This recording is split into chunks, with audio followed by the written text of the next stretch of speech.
Saudara-saudariku yang dikasihi Tuhan, Salam, salam damai sejahtera untuk Anda semua dan selamat bertemu kembali dengan Renungan Harian Katolik. Pemimpin yang bijaksana itu menyelamatkan bangsanya. Pemimpin yang bijaksana memakmurkan rakyatnya. Hari ini kita diajak oleh gereja untuk merayakan hari peringatan Santo Alfonsus Maria de Liguori, seorang yang bijaksana, imam yang menyelamatkan umatnya. Kitab Yeremia bab 26 ayat 11 sampai dengan 16, dilanjutkan ayat 24, kiranya berbicara soal ini.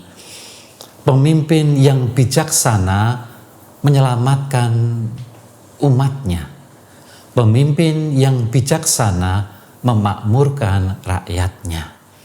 Tetapi apabila sebaliknya menghancurkan umatnya dan menyengsarakan umatnya.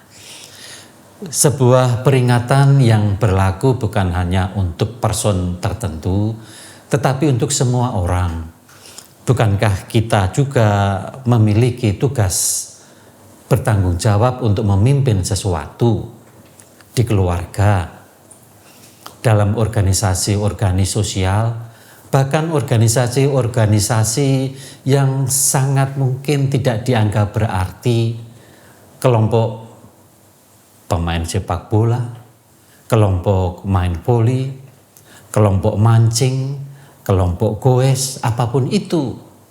Maka mari melihat kitab Yeremia bab 26 ayat 11 sampai dengan 16 sampai dengan 24 tidak kita bebankan pada pemimpin, tetapi pada yang namanya kepemimpinan. Pemimpin bisa pada seseorang. Dan jangan sampai kita jatuh pada persoalan pribadi, tetapi melihat masalah kepemimpinan. Itulah yang dapat kita peroleh dari pengalaman Yeremia ketika ia berhadapan dengan kepemimpinan Israel. Kitab Yeremia bab 26 ayat 1 sampai 16 dan dilengkapi dengan ayat 24 berbunyi demikian. Kemudian berkatalah para imam dan para nabi itu. Maksudnya adalah para imam palsu dan para nabi palsu itu. Kepada para pemuka dan kepada seluruh rakyat itu. Jadi ketika Yeremia menyampaikan nubuat kenabiannya, para imam palsu, para nabi palsu itu bahkan berkata kepada seluruh rakyat. Kata mereka kepada orang rakyat itu. Orang ini yaitu Yeremia patut mendapat hukuman mati. Sebab ia telah bernubuat tentang kota ini seperti yang kamu dengar dengan telingamu sendiri. Saudara-saudariku yang dikasihi Tuhan, inilah yang saya maksud dengan kata kepemimpinan, bukan masalah pribadi. Karena nanti pada ayat 24 kita akan melihat soal itu. Saya baca selanjutnya ayat 12. Tetapi Yeremia berkata kepada segala pemuka dan seluruh rakyat itu.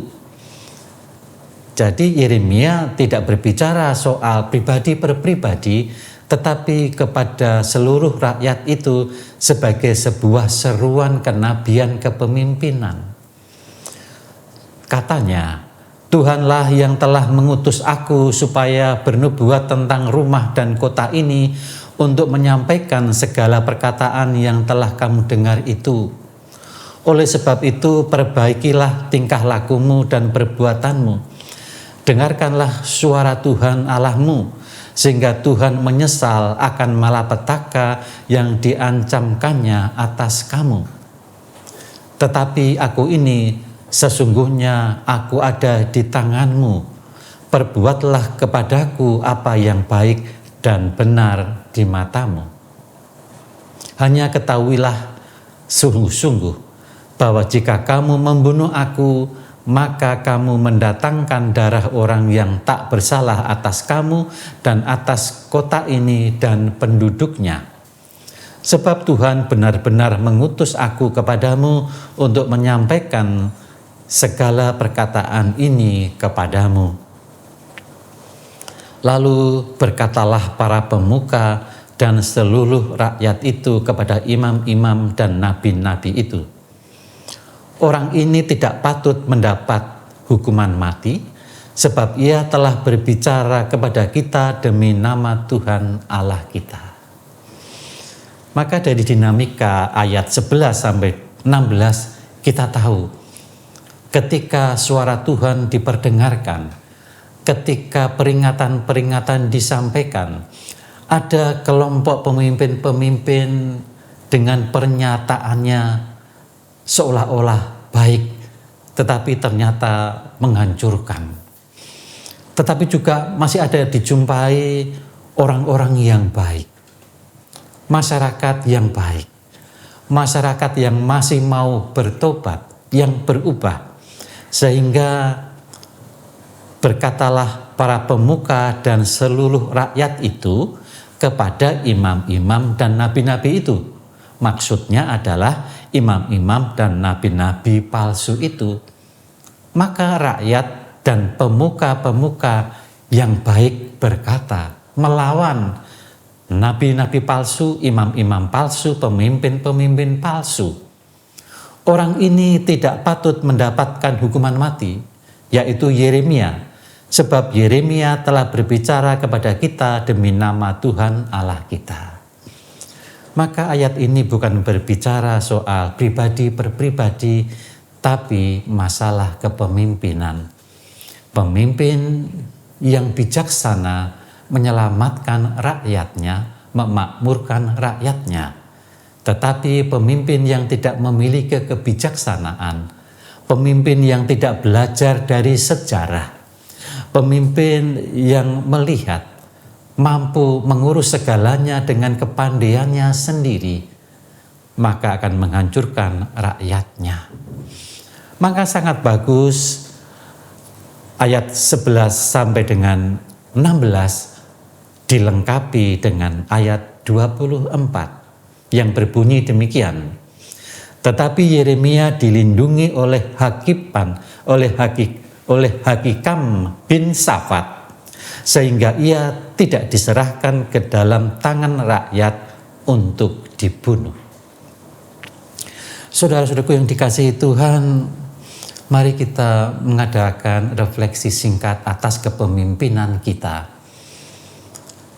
Bukan hanya pemimpin yang dipilih, tetapi bahkan pemimpin yang tidak dipilih, pemimpin yang sukarela karena ada dalam kelompok sosial apapun itu, kelompok olahraga, kelompok doa bahkan, atau kelompok-kelompok yang lain. Mari kita berbicara tentang ayat 11 tentang para lawan Yeremia. Kemudian berkatalah para imam dan para nabi itu kepada para pemuka dan kepada seluruh rakyat itu, katanya, orang ini patut mendapat hukuman mati, sebab ia telah berbuat tentang kota ini seperti yang kamu dengar dengan telingamu sendiri. Para imam dan nabi palsu memutar balikkan sebuah peristiwa peringatan menjadi sebuah peringatan pengkhianatan. Kita harus hati-hati ketika kita mengadakan sebuah teguran. Bisa saja kemudian pada zaman ini dibalik menjadi sebuah makar. Padahal maksudnya tidak demikian. Sebuah peringatan yang maksudnya baik ditentang sebagai orang yang melawan. Bukankah itu sering terjadi dalam peristiwa zaman sekarang? Maka mari kita melihat, bukankah zaman ini zaman yang serupa dengan apa yang terjadi dalam masa hidup Yeremia? Serupa dengan kondisi zaman sekarang ini, kekerasan justru dilontarkan oleh imam-imam palsu. Kekerasan justru ditimbulkan oleh pemimpin-pemimpin palsu. Terutama kekerasan verbal yang sangat masif di dalam dunia maya. Saling memojokkan, saling menghujat pribadi-pribadi tertentu. Menuduh hanya dengan asumsi-asumsi. Kekerasan fisik bahkan sampai menghilangkan nyawa bisa kita baca di media massa. Hampir sama dengan peristiwa di zaman Yeremia. Maka kita disadarkan bahwa zaman sekarang ini kita membutuhkan bukan hanya akal sehat, tetapi hati yang sehat. Lewat ayat 15, kita diajak untuk memiliki akal sehat dan hati nurani yang sehat. Ayat 15 berbunyi demikian. Hanya ketahuilah sungguh-sungguh bahwa jika kamu membunuh aku, maka kamu mendatangkan darah orang yang tak bersalah atas kamu dan atas kota ini dan penduduknya. Sebab Tuhan benar-benar mengutus aku kepadamu untuk menyampaikan segala perkataan ini kepadamu.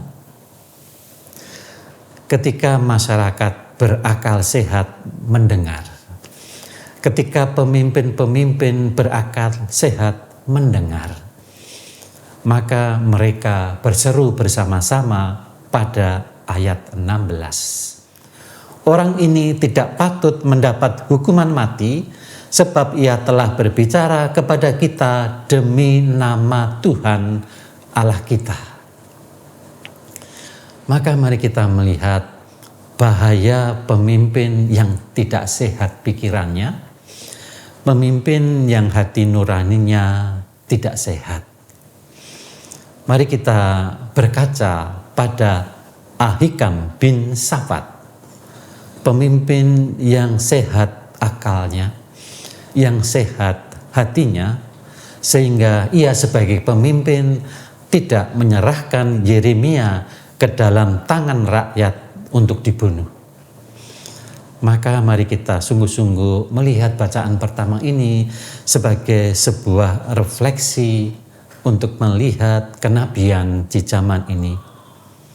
Menyampaikan kebenaran yang tidak populer itu seringkali mendatangkan bagi kita hal-hal yang tidak menyenangkan. Namun Yeremia mengajarkan bahwa integritas seorang nabi, integritas seorang yang menyampaikan kebenaran yang bisa mendatangkan tidak enak dalam diri mereka, diuji keberaniannya ketika sang penyampai kebenaran itu mampu memberikan kata-katanya secara utuh, tanpa kompromi, dengan akal sehat, dengan hati nurani yang sehat, meski mendatangkan kebencian. Kalau itu tidak berasal dari Allah, tidak mungkin itu dilakukan. Yang kedua, kedaulatan Tuhan dalam perlindungan harus kita andalkan. Seruan yang disampaikan oleh Yesaya itu mendatangkan bahaya dari para imam palsu dan pemimpin palsu. Tetapi Yeremia tetap percaya ada pemimpin yang baik seperti Ahikam, ada masyarakat yang berakal sehat dan baik, maka ia tidak diserahkan. Maka mari kita mohon akal sehat, pikiran yang jernih, dan hati nurani yang sehat, agar sungguh kita mempunyai masyarakat yang sungguh adil, masyarakat yang mendengarkan apa yang dikeluhkan oleh mereka yang membutuhkan pertolongan. Maka marilah kita berdoa. Dalam nama Bapa dan Putra dan Roh Kudus. Amin. Allah Bapa yang Maha Kasih, di tengah dunia yang penuh dengan berbagai godaan, keraguan dan kebisingan, seringkali pikiran dan hati kami menjadi kalut, membuat kami menjadi pemimpin yang tidak bijaksana, menjadi pemimpin yang kehilangan akal sehat, pemimpin yang kehilangan nurani yang sehat, pemimpin apapun kami. Oleh karena itu kami mohon utuslah Roh Kudus-Mu untuk menerangi akal budi dan hati kami. Berkatilah kami dengan akal sehat dan pikiran yang jernih, agar kami mampu membedakan mana yang benar dan mana yang salah. Ketika kami memimpin, kepemimpinan apapun yang kami pakai untuk mendampingi mereka yang kami pimpin. Jauhkanlah kami dari kesombongan, kedangkalan dalam berpikir, dan membuat keputusan-keputusan yang dibuat oleh dorongan emosi sesaat. Maka Tuhan, teguhkanlah hati kami dengan hati nurani yang baik, agar selalu peka akan kehendak-Mu. Mampukanlah kami untuk mendengarkan suara-Mu yang lembut. Mampukanlah kami mendengar suara orang lain yang hatinya bersih, sehingga setiap perkataan, perbuatan, dan keputusan yang akan kami ambil senantiasa selaras dengan ajaran kasih-Mu. Bersihkanlah hati kami dari pikiran kami yang buruk, kecemasan, ketakutan. Berilah kami keberanian untuk selalu berpegang pada kebenaran dan kejujuran, bahkan ketika kami dihadapkan pada situasi yang sulit.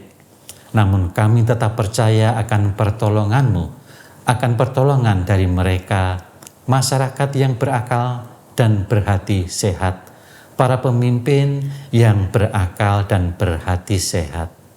Semuanya ini kami sampaikan kepadamu ya Bapa, dengan pengantaraan Kristus Tuhan kami. Amin. Dalam nama Bapa, Putra, dan Roh Kudus. Amin. Tuhan bersamamu dan bersama rohmu, dan semoga Allah yang Maha Kuasa selalu memberkati hidup, pekerjaan, dan terutama keluarga kita masing-masing, dalam nama Bapa, Putra, dan Roh Kudus. Amin.